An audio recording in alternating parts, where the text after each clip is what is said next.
په پښتنو باندې 14 اگست الله راوستو.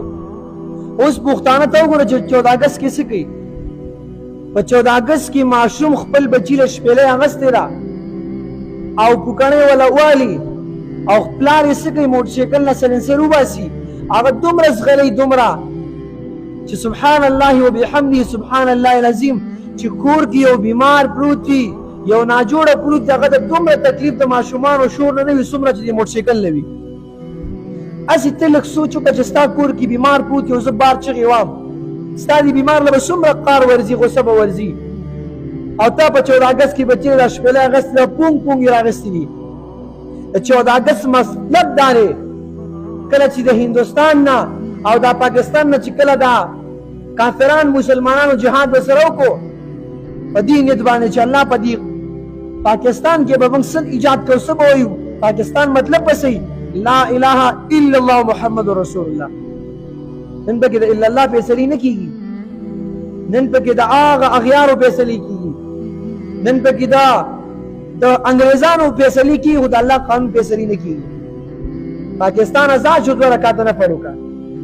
دا زموږ د علماو قربانیانې وې چې خپل ځانونه جیلونو کې او لوی لوی څیزونو کې چې کوم دی ځان یې زخمیان کړل او ځان کې شهیدان کړل، خو پاکستان یې آزاد کو.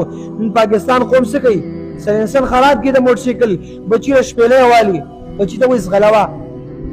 د پاکستان مطلب دا دی چې موږ به پکې لا اله وایو او هر مسلمان له پکار چې کله 14 اگست راځي 2 رکعاته نفل لیکي.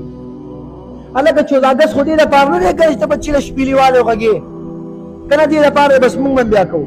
نه، د علماو قربانۍ نه چې پاکستان آزاد دی.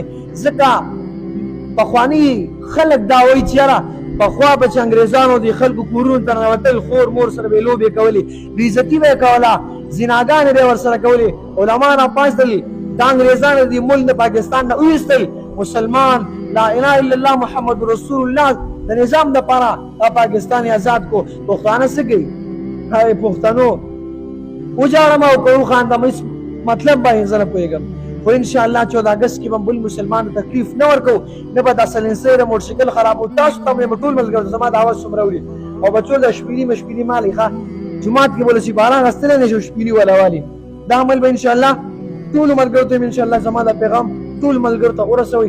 الله رب العزت دې زموږ تاسو دا چې کومه خوشحالي مناویږي، الله رب العزت دې په ښه انداز باندې برابر او ښایسته وچلئ. واخر دعوانا الحمد لله رب العالمین.